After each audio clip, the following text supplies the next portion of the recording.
Baik, bismillahirrahmanirrahim. Assalamualaikum warahmatullahi taala wabarakatuh. Salam sejahtera. Selamat datang lagi ke channel saya. Hari ini kita akan bincangkan kertas 2 Negeri Sembilan 2021. Okey. Negeri Sembilan kertas 2. Alright, kita mulakan dengan soalan 1. Diagram 1 shows a transistor circuit that is connected to several dry cells. Okay, kita ada transistor kat sini. Inilah dia simbol lukisan simbol untuk transistor yang disambungkan kepada beberapa peralatan elektronik yang lain. Okey, contohnya seperti perintang. Kita ada 2 perintang kat sini. In fact kita ada 3 perintang kat sini, dan perintang yang ketiga ni adalah jenis perintang yang akan berubah mengikut cahaya, keamatan cahaya. Kemudian kita ada bulb dan juga dry cell kat sini. Okey, soalan pertama, what is a transistor? Apakah itu transistor? So transistor is a semiconductor. Ianya adalah semiconductor device. Okey, satu alat semiconductor yang digunakan untuk, that is used to amplify. Kan kalau kita belajar dalam silibus kan, dia ada 2 fungsi antaranya adalah to amplify, membesarkan atau menggandakan, to amplify, ataupun bertindak sebagai switch. Okey, bertindak sebagai automatic switch lah, terlibat dalam 1 litar automatic for ataupun switch electrical signal. Okay, and power.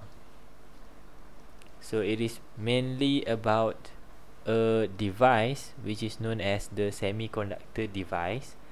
The function is to amplify the electrical signal ataupun act as a switch for electrical signal and power. Okay, macam litar dalam rajah 1 ni, kalau awak dah belajar dalam silibus, sepatutnya awak tahu ini adalah litar automatic. Okay, automatic switch, yang mana lampu atau bulb di sini akan menyala mengikut keamatan cahaya pada ataupun dalam di surrounding ataupun sekeliling litar ni lah. So ada 2 kemungkinan lah, sama ada kalau kawasan tu cerah, lampu menyala, atau kawasan tu gelap, lampu menyala. It all depends to the position of the LDR. Okay, ini adalah LDR, light dependent resistor. Okay, depend on the position, sama ada duduk kat bawah ni ke, litar base ke, atau litar dekat atas ni. Kedua, bergantung kepada, sekali lagi, the intensity of light. Okay, secara ringkas tu. B, based on the diagram, choose the type of transistor. So transistor ada 2 jenis, PNP dengan NPN. Kalau anak panah menuju ke emitter, itu adalah NPN. Okay, kalau menuju ke base, itu adalah PNP. C1 namakan komponen X, tadi kita dah namakan LDR ataupun light dependent resistor. Jangan pening-pening. Okey, LDR adalah satu perintang, tapi nilai rintangannya bukanlah tetap ataupun fix. Macam ni kan, 10 kilo ohm, yang ni 1 kilo ohm. Maka nilai rintangan untuk perintang atas ni dan juga bawah ni sentiasa fix. Okey, sama, nilai dia tak berubah, tak besar tak kecil.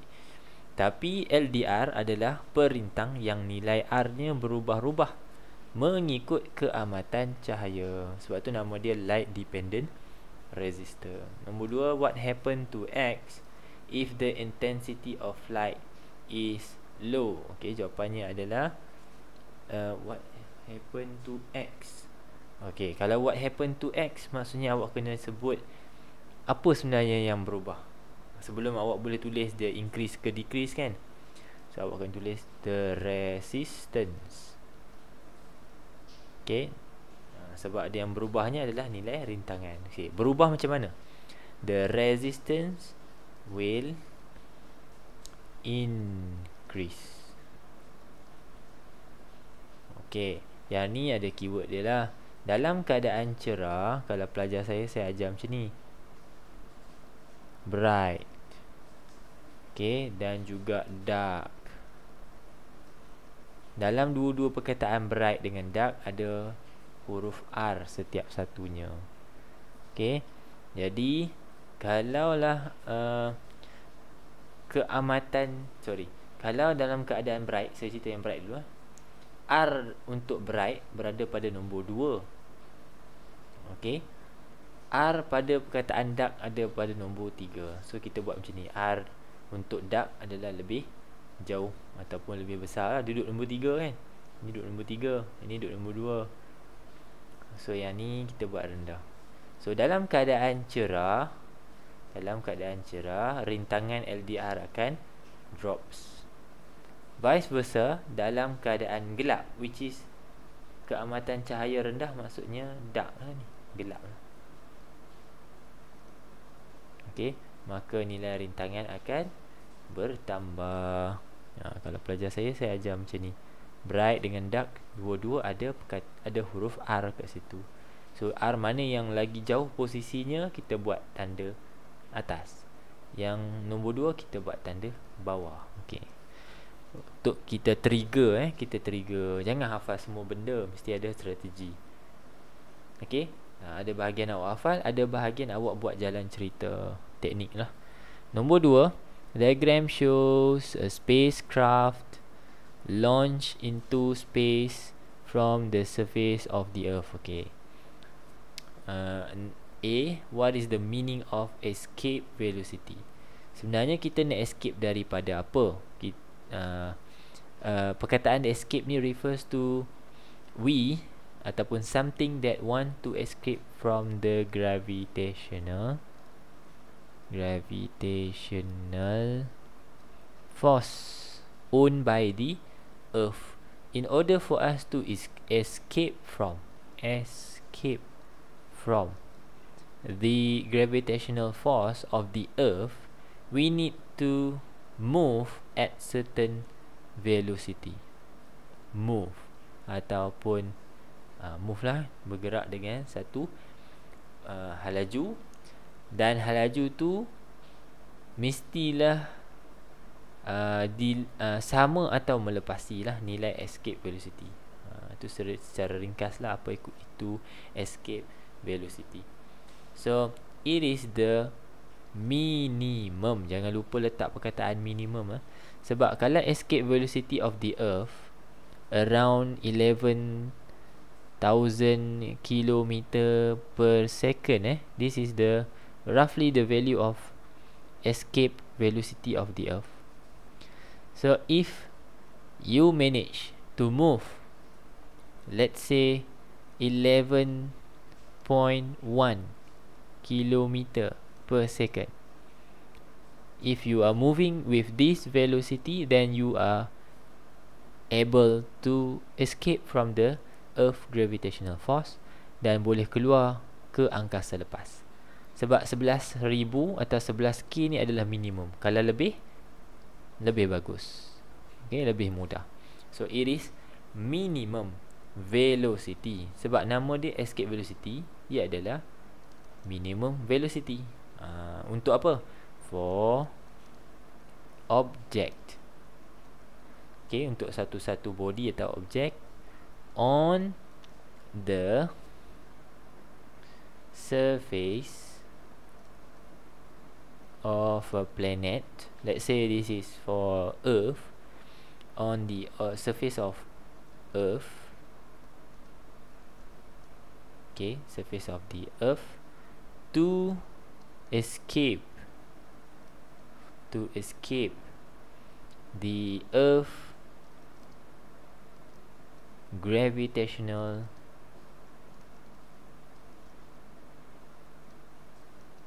force. Okay, jadi bila roket ni melebihi nilai 11,000 km per saat, baru roket ni boleh terlepas ke angkasa lepas. Minimum nilai kelajuan spacecraft ni mestilah melebihi 11,000. Right, kita cuba jawab soalan B. B, calculate the escape velocity required by the spacecraft to escape from the gravitational pull of the Earth. Soalan B saja pun sudah bagi awak clue yang besar untuk awak jawab soalan A. Okey, jadi bila buat soalan tu, kalau awak tak yakin dengan awak punya answer, mungkin awak boleh roughly tulis dulu, lepas tu cuba baca soalan yang seterusnya. Mungkin ada clue dekat situ. Okey, berkemungkinan ada clue. So untuk kira escape velocity, tengok dekat muka depan tu memang ada formula. Okey, insya-Allah dibekalkan formula untuk escape velocity. Cuma jangan terkeliru. Okey, jangan terkeliru sebab V untuk escape velocity adalah pakai 2 di depan. 2gm bahagi dengan R. Jadi kat sini masukkan sahaja nilai. Okey, masukkan sahaja nilai 2 darab dengan G. G ada kat sini, mana G?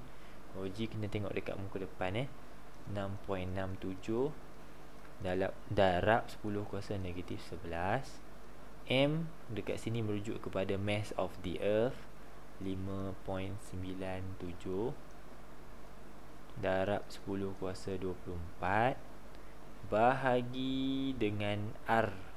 R di sini jejari bumi 6.37 darab 10 kuasa 6. So V, lepas awak dah kira semua ni, bahagi kemudian square root. Okay, dengan cermatnya awak square root. So your answer should be around 11,181.38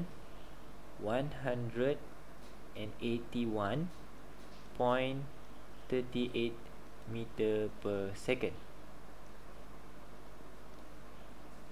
Okay, so betul yang saya sebut tadi, roughly around 11,000 something lah roughly. So apa maksud dia kat sini? This is the minimum velocity. Tak kira lah objek tu apa, manusia ke, Superman ke, Iron Man ke, roket ke, or even bus ke. Kalau bus tu boleh terbang lah. Okay, kalau dia ada halaju sebanyak ini atau lebih daripada ini, maka that object yang saya mention tadi boleh terlepas daripada gravitational pull. So kalau kita terlepas daripada gravitational pull, maka kita terlepas ke angkasa lepas. Kita boleh keluar daripada tarikan graviti dan berada di angkasa lepas. Kalau tak, memang kita tertarik ke sini lah, kita kekal di bumi. Right. C, soalan nyatakan bahawa if the velocity of the spacecraft is around 8,000 meter per second, will it be able to escape to the outer space? Explain. Okay, 2 markah kat situ. Jadi jawapan pertama awak mesti jawab dekat sini, will it be able to escape, 1 markah. Kemudian explain 1 lagi markah. Susun strategi awak. So the answer the answer will be no. Okay, no, jawapan dia adalah no, dash lagi 1 dekat bawah untuk buat point kedua. Because the velocity of objek kat sini apa? Spacecraft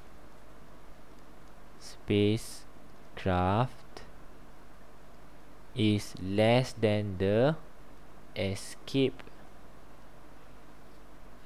velocity of Earth. Okay, macam tu cara jawab dia. 8,000 meter per saat dengan 11,000 something tadi. Okay, jauh lah beza kan. Jauh beza, tak sampai. Nak lagi 3,000 lebih. Alright, selesai nombor 2. Nombor 3. Okay, lagi soalan berkenaan dengan nuclear fission. Macam mana saya tahu? Saya nampak ada neutron dekat sini. Lepas tu saya nampak nuklide yang jisimnya besar, 235. Tiba-tiba terpecah kepada nuklei. Ada 2 nuklei kat sini, barium dengan krypton. So this is a splitting of a bigger nuclide to form lighter nuclei. So this is tidak lain tidak bukan adalah nuclear fission, pembelahan nukleus. Okay. B, the complete equation for reaction in diagram 3 is shown in table 3. So this is before reaction and this is after reaction. Okay, semua bentuk dia mungkin awak tak familiar kerana dia buat dalam bentuk table. So previously kalau awak tengok beberapa soalan berkenaan nuclear fission, kalau soalan tu bertulis ataupun memberi maklumat berkenaan dengan tindak balas, dia akan letakkan tanda anak panah macam ni, menandakan before and after lah. Alamak, kenapa okay, anak panah macam ni nevertheless benda yang sama je. Okay, dia buat dalam bentuk table. So this is before, means that uranium 235 splitted by the neutrons to form barium 141, krypton XY, and 3 secondary neutrons. 3 secondary neutrons.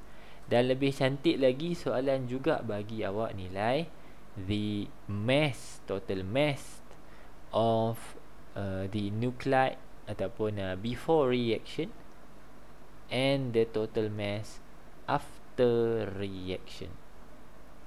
So by right, the total mass after reaction will be less than the initial one. Awak cuba bandingkan tengok. Yang ini 236 something, kemudian jadi 235 something. So, supposedly kalau belajar kimia kan, awak tambah macam ni, buta-buta awak tambah 235 tambah 1 jadi 236, 141 tambah something sini tambah 3, confirm dapat 236 juga. Tapi ada cacat ke sini, sedikit jisim telah hilang. Yang itulah dipanggil mass defect, yang telah bertukar kepada tenaga nuklear. Banyak kali dah saya ulang. So the mass defect is actually converted to apa sebut tadi, nuclear energy. Okay, soalan pertama, cari nilai X dan Y. Nilai X, kita tengok nombor nukleon dulu. 1 tambah 2, 3, 5 mesti sama dengan 141 tambah X tambah 3. Okay, kenapa 3? Sebab ada 3 biji neutron. Carilah nilai X. Nilai X awak sepatutnya 92. Okay, jangan salah soalan ni. Kemudian untuk cari Y, tengok Y tu nombor proton. Jadi tengok semua nombor proton. 0 tambah 92 sama dengan 56 tambah Y tambah 0. Kenapa 0? 3 darab 0. So Y sama dengan 92 tolak 56, awak dapat 36. Okay, done. Kemudian seperti yang kita jangkakan, kalau soalan tu ada berkaitan dengan mass defect, confirm soalan berkemungkinan besar minta awak cari nuclear energy in the unit of joules. Okay, macam mana nak cari nuclear energy? E sama dengan M darab dengan C square. Okay, the Einstein formula. Ingat pelajar, M di sini adalah mass defect. Kita ada tak maklumat mass defect? Ada, tapi kena lengkapkan. Macam mana nak cari mass defect? Kita akan ambil mass before tolak dengan mass after reaction. So mass before dengan mass after tu awak kena tolak lah. Tolakkan nilai dia. Okey, saya buat secara ringkas saya tunjuk je ni. Awak ambil nilai ni 236.0329 tolak 235.86653. Okey, tolak 2 tu. Okey, awak akan dapat satu nilai mana? Okey, awak akan dapat satu nilai 0.163637 AMU. Kalau awak tertanya-tanya apa itu AMU, this is atomic mass unit. Kalau orang tanya AMU ni apa? AMU ni unit untuk jisim. Cuma kita tak pakai kg sebab AMU ni adalah unit bagi jisim kepada bahan kecil ataupun atom. Okay, benda yang kecil-kecil ni kita tak ukur lah guna kg. Jadi bukan tak boleh, tapi nilai dia jadi terlampau kecil. Jadi kita nak nampak nombor tu tidak terlampau banyak kosong lah kan. Kita pakai satu unit khas lah, AMU. Alright, dekat sini pelajar-pelajar, bila soalan mencari tenaga nuklear, teruslah triggers bahawa mass defect mesti dalam kg. Mesti dalam kg. So yang awak tolak tadi mentah-mentah tu adalah nilai mass defect dalam unit AMU. Okay, so tukar siap-siap 0.16637. Macam mana nak tukar jadi kilogram? Darab dengan nilai U. Ada tak soalan bagi kat sini nilai U? Tak ada. Okay, kalau tak ada, dekat muka depan. Cari dekat muka depan. So nilai U sepatutnya hafal lah. Nak dekat SPM dah ni. 1.66. Okay, darab dengan 10 kuasa negatif 27. Okay, kalau tak hafal, hafal sekarang. Ini berbaloi hafal. Sebab cepat awak buat. Sesama pula ni. Tak ada apalah. Alright. Bila darab 2 ni, barulah awak dapat satu jawapan 2.76. Lepas tu ada belakang-belakang dia kan. Darab 10 kuasa negatif 28 kilogram. Alright, dah dapat dah dalam kilogram. Baru ganti dalam formula E sama dengan 2.76 darab 10 kuasa negatif 28. Kemudian darab dengan C square. C adalah laju cahaya dalam vacuum. 3 darab 10 kuasa 8. Tutup kurungan kuasa 2. Okey, selesaikan matematik mudah ni. Dapatlah awak jawapan 2.486 darab 10 kuasa negatif 11. Jawapan yang awak dapat panjang-panjang tadi ni 2.761742 ni awak jangan padam. Bila dapat jawapan ni janganlah padam. Janganlah type semula dalam kalkulator awak. Biarkan dia. Awak terus tekan darab. Nanti dia jadi answer darab. Lepas tu baru type 3 darab 10 kuasa 8 tutup kurungan kuasa 2. Dapatlah jawapan. Dan hati-hati pelajar, jawapan akhir anda, okay, pastikan anda apa dia panggil meletakkan jawapan akhir awak, nak sebut dalam perkataan mudah, lepas titik perpuluhan tu minimum 2 nombor. Okey, ataupun 3 nombor. Tapi minimum 2 nombor. Nak selamat 2.48 something. Jangan pergi bunda sampai jadi 2.5. So lepas titik perpuluhan minimum 2 nombor. Hati-hati, minimum 2 nombor selepas titik perpuluhan. Okey. Nombor 4. Diagram shows ISS. The ISS has 16 wings of solar panel, and each wing has 33,000 solar cells. These panels are capable to generate electricity in the range of blah blah blah. Alright. Kita dah tahu kalau solar panel ni tak ada lain mesti berkaitan dengan photoelectric effect. So kenapa pula kita, apa kaitan dengan solar panel kan solar panel tu, kalau kita dedahkan dia kepada cahaya, maka dia boleh menukarkan tenaga cahaya itu kepada tenaga elektrik. Alright, itu something to do dengan ataupun di application of photoelectric effect lah. So soalan tanya apa itu photoelectric effect? It is a phenomena.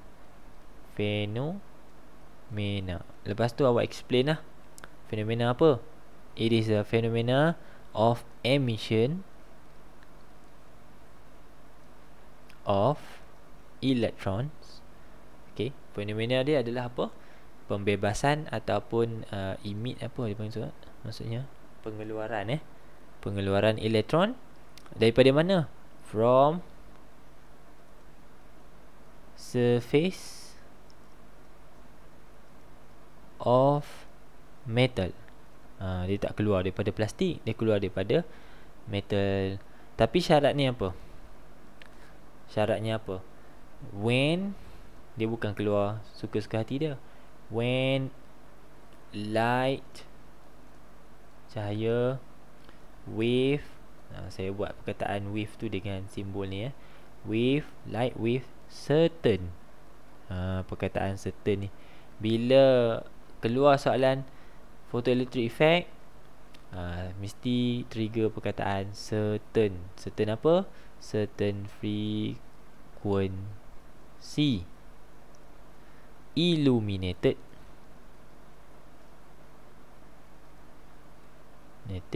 on it. To put it simple, kita ada satu metal tu akan keluarkan elektron. Bila yang metal tu akan keluarkan elektron? Bila kita letak satu sumber cahaya dengan frekuensi tertentu. Tu jawapan dia, ataupun tu secara ringkas dia. Kalau frekuensi tu tidak dipatuhi ataupun tak sampai nilai dia, maka elektron tu tidak terbebas. Okay, B. Does an increase in light intensity increase the kinetic energy of the photoelectrons? Adakah kalau kita sinarkan metal ini dengan cahaya yang lebih cerah, light intensity maksudnya cahaya yang lebih cerah lah, adakah tenaga kinetik photoelektron akan bertambah? Jawapannya adalah no. The intensity has nothing to do with the photoelectric effect. Apa yang penting adalah jumlah frekuensi. Okay, jumlah frekuensi cahaya yang illuminated on the surface. So the answer will be no, because it doesn't affect doesn't affected by light intensity. Okay, ataupun ni macam nak avoid jawapan ni kan, ataupun awak boleh tulis no, the kinetic energy depends on the frequency of light. Ni lagi, yang ni saya rasa macam mungkin lebih alright lah kan. Saya tak tahu sebab doesn't affected by light intensity ni mungkin macam nak avoid daripada jawab soalan ni kan. So sebenarnya yang mempengaruhi adalah frekuensi. Itu lebih bagus lah awak cerita siapa yang mempengaruhi kinetic energy of the photoelectrons. Alright. C. Sketch the graph to show the relationship between maximum kinetic energy of photoelectrons, Kmax, and the frequency of light, F. Okay, ni graph yang awak boleh jumpa dalam buku teks pun. awak buat paksi X dan paksi Y. Paksi Y awak label K max, paksi X awak label sebagai F. Kemudian buat satu garis lurus yang memintas pada paksi X. Okey, yang ini merujuk kepada F0, the threshold frequency. Yang ni kita cerita lain lah kan. Dalam video yang lepas-lepas pun saya dah banyak cerita dah pasal threshold frequency. Alright. Next, soalan pengiraan. When a metal with a work function this much, this is your value of W, is shown on by a violet light. Cahaya tu cahaya yang warna ni warna ungu. Lu sengau habis. Memang sengau lah awak dengar video ni. Tapi tak apalah kan, usaha tu lebih penting. Alright, violet light warna ungu yang ada wavelength panjang ini. This is your information of wavelength. What is the maximum kinetic energy emitted photoelectron? Okay, ni dia minta cari K max.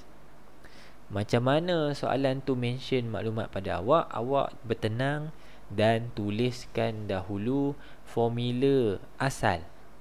Okay, the energy of light, okay, equals to the kinetic energy maximum of the photoelectrons plus the work function. EKW ni ataupun EWK ke, terpulang lah awak nak hafal macam mana. Okay, baru awak rearrange. Sebab awak nak cari ni, awak nak cari the maximum kinetic energy kan. Letaklah dia sebagai perkara rumus, tak di depan lah. Okay, dia jadilah E tolak W. Betul So E tolak W. E pula boleh dikira menggunakan HC bahagi dengan lambda. Macam tu. Alright. So daripada sini, all you have to do is to substitute everything into the formula dan awak boleh dapat jawapan dia. So kita buat cepat-cepat. 6.63 darab 10 kuasa negatif 34 is your Planck constant, darab dengan C bahagi dengan wavelength, which is here 4 darab 10 kuasa negatif 7. So everything this side will be subtracted, tolak dengan the work function. Okay, the work function pelajar cuba tengok unit dia kat sini, 2.00 electron volt. Okay, electron volt. Dekat sini awak kena pastikan your work function must be in joule. Mesti dalam joule, bukan dalam unit tenaga lain. Electron volt ni tak salah, dia juga adalah salah satu daripada unit tenaga. Tapi untuk awak tolak yang sebelah sini, yang sudah pun berada dalam unit joule, awak kena be fair, kena tolak dengan something yang unit dia juga dalam joule. So what to do? Daripada sini 2 darab dengan nilai E. Nilai E ni sepatutnya awak dah belajar. Kalau soalan tak bagi pun awak kena ingatlah 1.6 darab 10 kuasa negatif 19 charge of an electron. Okay, jangan kelang kabut. Sebab awak tengok kan nombor dia macam bulky kan, kena bahagi, kena darab, kena tolak pula sebelah sini. Hati-hati. Okay, slow and steady. InsyaAllah boleh dapat jawapan. Tekanlah, saya tulis kat ujung ni So selesai semua pengiraan matematik awak tu, sepatutnya awak akan dapat 1.77 darab 10 kuasa negatif 19 joule. So supposedly sekarang awak bukan tengok saya kira aja. Jangan tengok saja sebab awak perlukan memory and muscle memory. So memory tu awak tengah tengok, awak tengah faham lah, insyaAllah faham lah kan. Kedua, muscle memory. Bila awak menulis, tangan awak tu terbiasa membuat pengiraan, otak awak tu biasa berjalan, senanglah untuk awak recall semula sepatutnya lah kan. Saya harap macam tu lah. Bila tengok video ni, sambil-sambil buat lah, jangan tengok je. Dan jarang orang tengok saja boleh jawab exam ni. Dia mesti buat. Right. Nombor 2, calculate the maximum velocity. So maximum velocity ada dalam maximum kinetic energy lah. Kinetic energy maximum is also can be calculated by using the formula half mv square. So this is the kinetic energy maximum. This is your maximum velocity. There, v.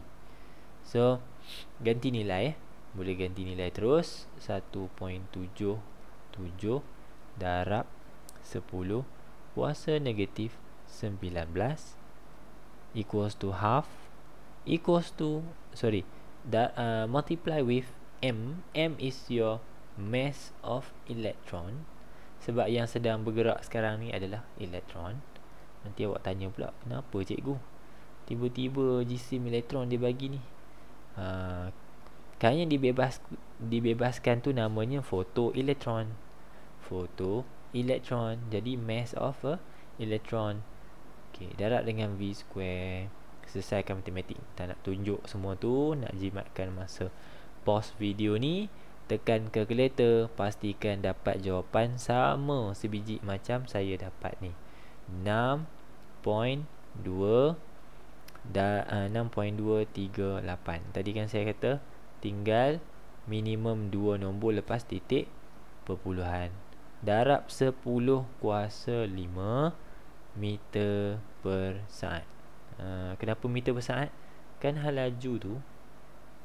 Okay, selesai di situ untuk soalan 4. Soalan terakhir untuk part pertama ni adalah soalan 5. Diagram shows the extension against force. Okay, extension against force. Right. For two springs J, K, both have same original length and are made of the same type of material. Nampak? Di sini dia bagi clue dah. Same original length, panjang yang sama dan jenis yang sama. So faktor jenis bukan lagi kita punya variable lah. Okay. Tapi tetap juga kecerunan graf ini nampaknya berbeza. Okay, kecerunan graf ni nampaknya berbeza. Alright.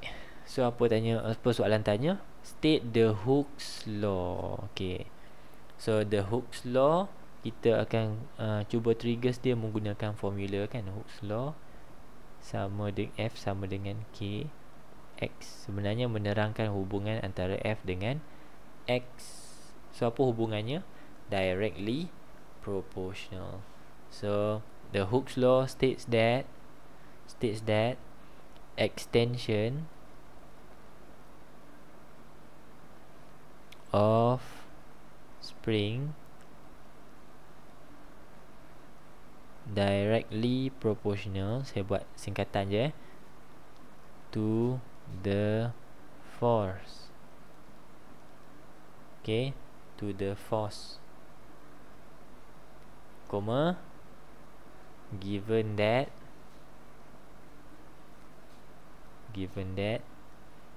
elastic limit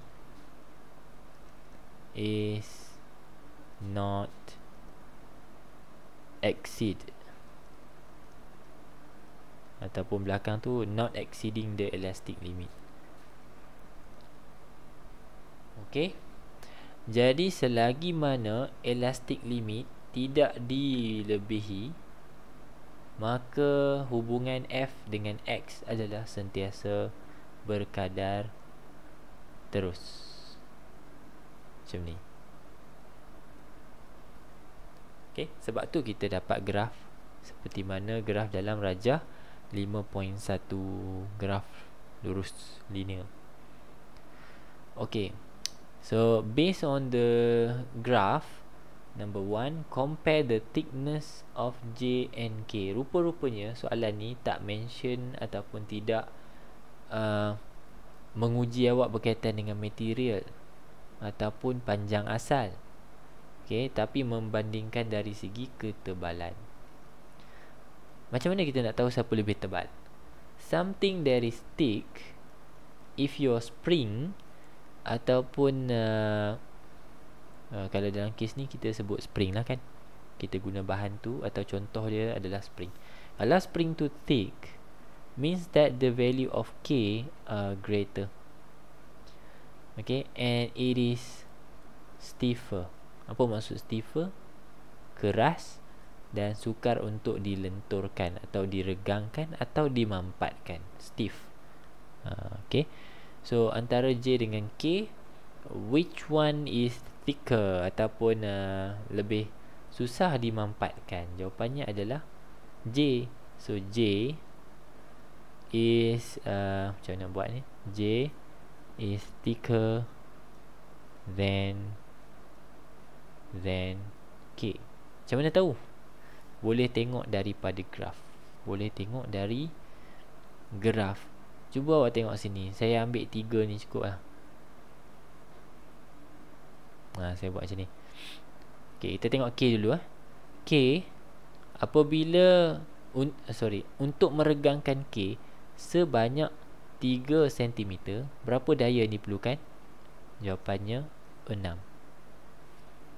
Tetapi untuk J, untuk meregang sebanyak 3 cm juga, J memerlukan lebih kurang 12 daya. 12 Newton daya. So siapa lagi senang nak diregangkan, siapa lagi susah? Yang lagi susah adalah J. Sebab J memerlukan more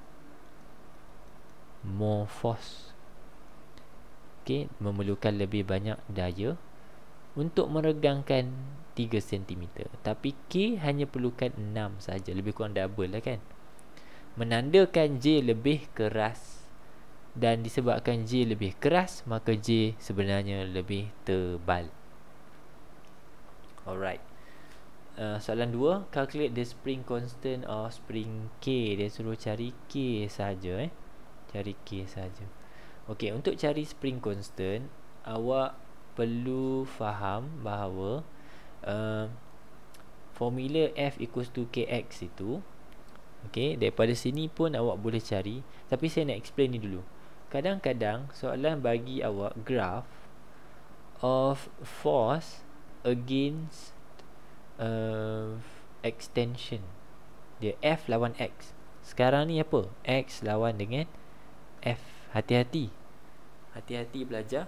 Kalau graf tu adalah F against X dan awak dapat satu graf, awak cari kecerunan ni, the value of M, awak akan dapat nilai K. Straightforward. Sebab tu F equals to Kx. Macam tu. F equals to Kx.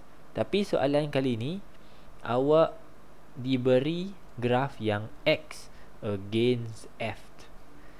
Jadi kat sini perlu inverse. Kalau awak nak cari kecerunan boleh, tapi last kali awak dapat jawapan, awak buat 1 per answer. Sebab kat sini kalau yang ni lah kan, saya tengok skema pun dia bagi jawapan macam ni. So kita boleh juga rearrange, pilih satu nilai F untuk K, which is 6 kan, ataupun kita ambil atas ni lah, here kita ambil 10 nilai force dia, kita bahagi dengan the extension 5 macam tu. Tapi kalau kita guna titik yang pertama ni pun boleh, 6 bahagi 3, still kita dapat 2 juga. So we end up with the value of K, which is 2. Atas ni 10 Newton, 5 ni adalah 5 cm. So Newton per centimeter. Pastikan semua jawapan ada unitnya. Okey, ada unitnya. Tapi lebih baik di sini kalau awak bukan lebih baik lah, kalau soalan minta tinggalkan jawapan dalam unit SI, maka awak boleh ataupun awak kena pastikan nilai extension berada dalam meter. So 5 cm ni tukar pergi meter. Jadi 0.05 meter. Dan awak akan dapat jawapan berapa tadi? Dah kira dah tadi dapat berapa Allah, tak jumpa pula dah. Okey, 200 Newton per meter. Okey. Okey. C. Calculate the elastic potential energy stored in K when the extension of spring is 5 cm. Jadi tadi extension 5 kan, yang kita ambil ni extension 5 lah. Okey, selamat dah lah, extension dah 5. Right. So daripada sini awak akan cari nilai elastic potential energy. Apa formulanya? E sama dengan setengah KX kuasa 2. Okey. Jadi daripada sinilah pentingnya awak mendapat ataupun mencari nilai K dalam unit SI dia, Newton per meter. Okey, kita dah cari kan tadi. Selamat lah, kita dah tahu dah Newton per meter kita banyak mana, 200. Okey, pastikan So untuk cari energi, semua yang dalam formula energi ni, K ke X ke, mesti dalam unit SI. X ni kan tadi dalam cm, kena tukar pergi m. Alright. So 200 ni kita dah dapat tadi. X adalah 5 cm, tukar kepada meter, 0.05. Jangan lupa kuasa 2. Okey, dapatlah jawapan dia, 0.25 Joule. Baru awak boleh declare bahawa unit akhir awak adalah dalam Joule. Kalau awak tak tukar sini SI unit, tak tukar sini SI unit, macam mana awak nak dapat sini SI unit? Okey, saya harap awak boleh faham. Untuk dapat satu nilai yang unitnya dalam SI unit, semua dalam formula tu tukar masuk dalam ataupun tukar kepada unit SI. K pun dalam unit SI, X pun dalam unit SI. Okey, soalan terakhir. Mr. Ravi have a pack of sand with a mass of 2 kg. Okey, dia ada pasir, jisim dia 2 kg. He needs 1.35 kg sand to build a replica with the mixture of sand and cement. You are asked to help Mr. Ravi to determine the length of the spring when it is suspended with a bucket of sand if a K spring is used. Okay, sekarang ni kita pilih spring K lah. Kita tahu nilai spring K punya K, spring K punya K, spring constant of spring K is how much? 2 Newton per centimeter. Kenapa saya tiba-tiba guna 2 pula? Sebab saya nak pakai maklumat 6 ni. 6 ni dalam unit apa? Sentimeter. Kalau tanya saya, boleh ke cikgu pakai dalam meter? Boleh lah. Nanti jawapan akhir awak dalam meter lah. Okay. So menurut formula Hooke's law, F will be equals to K times X. So for you to find the X, cari nilai X dulu. Okay. So 13.5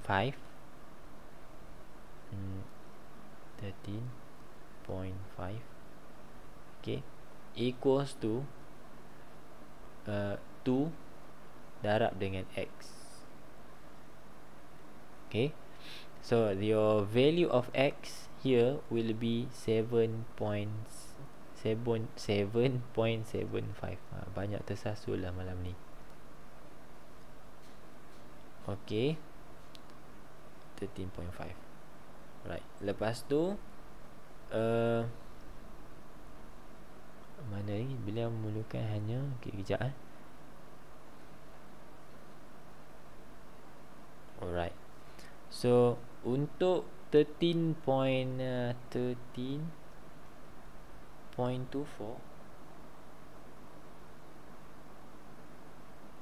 Okay, 13.24 is, mana dapat 13.24 pula ni?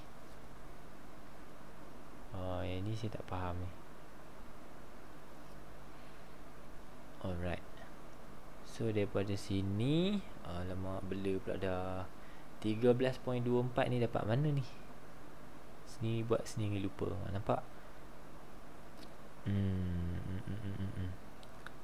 Okay, kita stick dengan jawapan ni dulu. Yang ni nanti next video ataupun part 2 saya explain berkenaan dengan 13.24 ni kan. Sebab dalam skema tadi saya perhatikan ada pengiraan macam ni lah, 13.34 okay, sama dengan 2x. Jadi x akan dapat 6.62. okay. Lepas tu maka panjang. Okay, dia kata you are asked to help Mr. Ravi to determine the length of the spring when it is suspended. Okay, apabila kita dah masukkan semua dengan pasir-pasir semua tu, kita nak ukur berapa panjang dari sini ke sini, our new length. So our new length is actually the original length, which is 6 cm. Okay, plus dengan the new length, the length apabila digantung dengan 13.5 weight tadi 7.75. So we'll get around apa tadi? Allah, tak kira pula dah. Sekejap saya ambil calculator.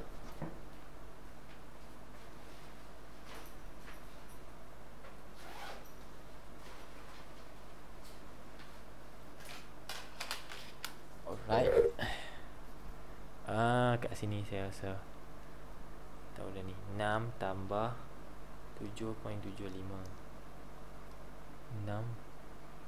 Okay, so awak akan dapat 13.75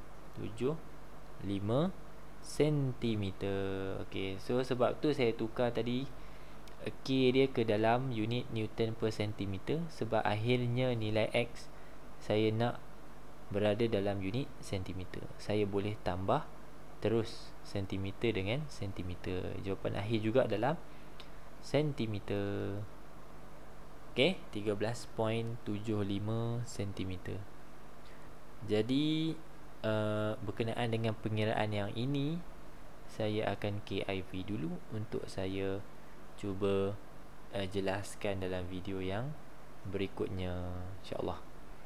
Okay, sorry kalau ada banyak tersasul, ada banyak sengau-sengau, macam hidung ada sikit tersumbat lah. Alright, so insyaAllah kita jumpa lagi dalam bahagian kedua, coming soon. Terima kasih kerana belajar. Jumpa lagi, jaga diri. Assalamualaikum. Bye bye.